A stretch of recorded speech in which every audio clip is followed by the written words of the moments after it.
Over the past few days, we've gotten a lot of new information and news around the Outer Worlds. We got a new trailer, we got some new gameplay or kind of tidbits of gameplay as people are posting it, but the main reason for this video is just yesterday I was invited to see roughly 30 minutes, a little bit less, of gameplay of the Outer Worlds behind closed doors. So I couldn't actually record what was going on here, but there was some gameplay provided that's slightly different, but containing some of the same segments, so I can show you some of what I actually did see. Although it is way more condensed and not containing all of the parts from the demo I did see. But either way, in this video, I'm going to talk about my impressions, because I feel like I have a pretty decent idea of what the game is, at least to some degree. So as far as the gameplay itself goes, more or less it was just completing one quest. It took place on Monarch, the not totally terraformed planet. This is the planet where terraforming actually failed, and you see all of those crazy and rather large monsters. We actually got quite a bit of interesting backstory around Monarch from this. In the Outer Worlds, the governing body is the Board of Directors. Many years before the game actually begins, the Board of Directors does decide to actually buy several planets and set up colonies. The terraforming, of course, failed on Monarch, so many of the companies actually pulled out, but one company remained, which allowed them to abuse a loophole and actually take control of the planet as a whole, since they were the only company left on it. So this means a couple of things. First and foremost, it's not nearly as built up, although there are relatively small towns here and there. But even further, now all the other companies spread lies and rumors around what's actually going on Monarch, trying to make it seem far worse than it is. As we drop in, we accept a quest from a woman who actually wants to get rid of her competition. Somebody else named Clive is operating the last remaining Borst factory on the planet, and he's making a ton of money doing that. She wants a cut of that pie, so we're tasked with actually getting rid of Clive somehow. So that sets the stage, but as we actually see the gameplay, there's a lot of interesting stuff that stood out to me. The combat has long been almost a sore point for the Outer Worlds. In some of the past gameplays or presentations, people weren't super excited based off what they saw as far as combat goes. But I think this most recent gameplay actually shows it in a way better light, and it seems how it could be pretty interactive and fun. We could see several of the weapons being used, a sniper rifle at one point, some kind of energy weapon also, and during my playthrough they actually did use this heavy machine gun, even though they don't technically use it in this gameplay. Something interesting about the heavy machine gun, it was described how our character actually augmented it with a shock ability because they had a good science stat. I found that interesting because it seems like it's not just going to be, hey, take machine gun skill and then you'll be better with all machine guns. That is one way, or alternatively, up your science skill and you could get some of these cool and different effects on your machine guns. This is just another example of the choice emphasis we've been hearing about with this game. Outside of that, as you could actually see during the sniper gameplay, there's location hits in this game, so you can hit individuals in different spots and it will have different effects. This is actually a skill, so you won't just have it by default, but it seems like it could dramatically impact gunplay. Like if you shoot enemies in the head, that might blind them. You shoot them in the arms, that might make it so they can no longer use their weapon. You could shoot them in the crotch and that would maim them, and yeah, that was something I actually saw during the gameplay. One of the interesting things about this was you could do this and then just kind of run away. Neutralize the enemies fairly easily by shooting them, making them limp or whatever, and then just kind of run past them a lot easier, which could be particularly useful if you're fighting stronger enemies. We also do see several of the abilities of our own character. You have tactical time dilation, which of course we've seen several times in gameplays, basically bullet time, slowing time so you could aim better, but also your companions do have special abilities, and you can see them put on pretty full display in this gameplay as I saw during mine. Something interesting that was described here though is that these are meant to be used very frequently. These abilities aren't meant to be situational or used just as a counter to one specific move, but rather they refill relatively quickly so you can actively and pretty consistently use them whenever you feel like it. And it's not meant to be something you hold, but just use as soon as it's up. Relevant to this, it was described how the character that was being played was really specced out in the leadership category, that being a skill that would basically enhance your companion's abilities. Although, during my gameplay, I didn't really see how this was super relevant. Like, the companions definitely were formidable. They could take down several enemies on their own without me having to just do all the work like it typically is in other games. And it also was described how when having to do a speech check, if our companion skill was higher than ours, it would actually augment our own skill so we could pass higher speech checks as a result of the companion's lie ability. But outside of that, I didn't really see much of the leadership ability. It's one of those things that sounds really cool on paper, speccing out a character to make it so your companions are your driving force rather than yourself. But outside of them maybe having more damage, having higher stats or something like that, I didn't really see anything super interesting or custom about it, like a special perk in use. The gameplay I saw was all live gameplay. There was somebody actually sitting there playing the game in front of me in real time. And I gotta say, I feel like the game looks good. I feel like it looked better in this demo than it has in any of the previous ones.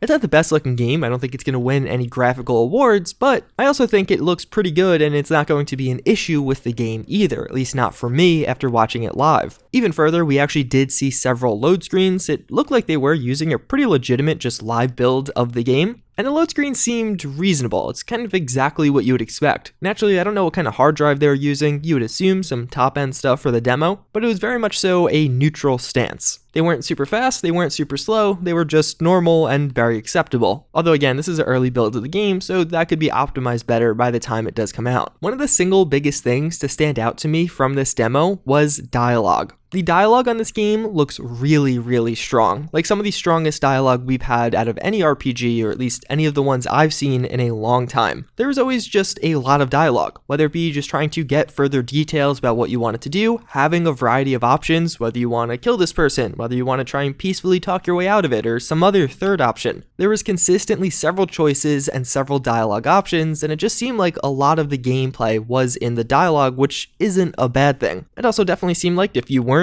wanting to talk to people, you could just shoot everyone and handle things that way. But if you're hoping this game was dialogue heavy with a lot of choice, a lot of different outcomes, then I think you'll be very pleased. It definitely brought back a lot of New Vegas vibe, and it certainly felt like dialogue done right. And one example of choice in dialogue that we do see, when you finally do make it to the guy you were tasked with taking down, you actually have three major options. Either just kill him, he offers you a job so you could turn on the person that hired you, or a third, more peaceful option of trying to actually make them work their problems out and coexist. Even as far as the quest is handled itself, during this you could actually see a character sneaking around the side to enter into this building and taking an all-around sneak approach. But in the gameplay I saw live, it actually was not like this at all. This was made possible by a very interesting new addition to this game, basically a disguise system. So there was an item or an armor piece or something that was used, and it made you look like the guards that were guarding the facility, and allowed you to actually get through some of those restricted areas, which otherwise you'd have to probably fight your way through. But it wasn't like just a blank check. There was a couple of interesting parts about this. First and foremost, you saw at the bottom there was a purple bar, and as you were walking around with your disguise active, it was decreasing, so it wouldn't last forever. Even further, you see those three little notches next to that? If you actually got close enough to whether it be a robot or a guard, they would actually start talking to you like, hey, are you new around here? I've never seen you before, even though you're dressed the right way. You could talk your way out of this and continue on, but you only get 3 chances at it. That's what those 3 notches indicate. So if you go through 3 interactions, even if you're successful all 3 times, seemingly on the 4th, your disguise will no longer be relevant. I really like this. I thought it was a cool way to actually implement this, but also make it very balanced because, of course, disguising yourself and just being able to walk past enemies is powerful. But again, even further, the discrepancy in between the gameplay I'm showing you in the background and the gameplay I actually saw, where it was a way more kind of guns blazing approach, there wasn't nearly as much sneaking around and a lot more of shooting and just taking down some of the enemies while also sneaking past other ones.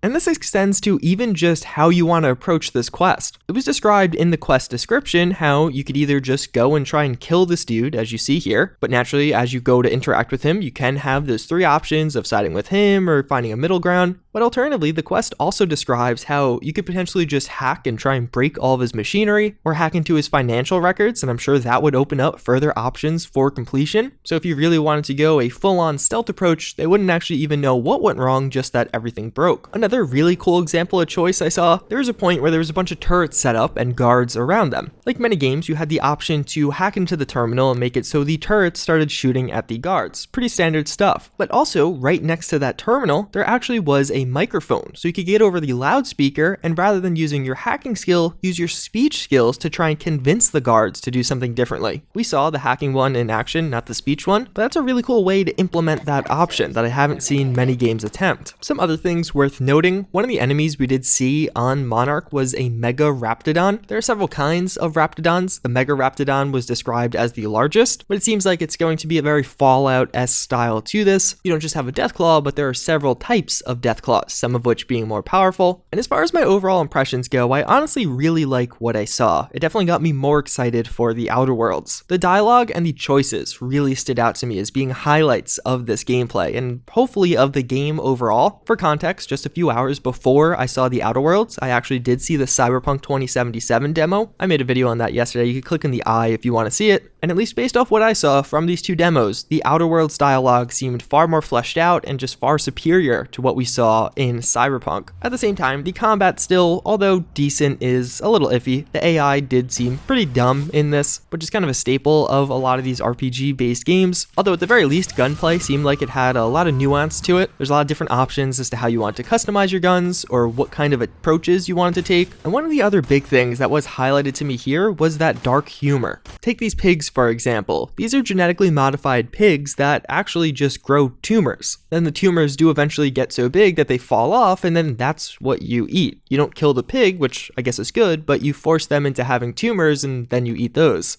That's really weird and random, but also kind of hilarious in a weird and dark way. There's a lot of that kind of stuff all throughout even just this 20-25 minutes of gameplay, and it stood out to me as I think this game is going to have quite a bit of humor in it. So yeah, I'm definitely excited for the Outer Worlds. I'm excited to find out more, see more. There's some other news that came out over the past couple of days. I definitely will be covering that in future videos. Unfortunately, with this game, we don't have to wait that much longer before we get our hands on it. But either way, as always again, I thank you all for watching. Hopefully you enjoyed this one. But with that, I hope to see you all next time. Later.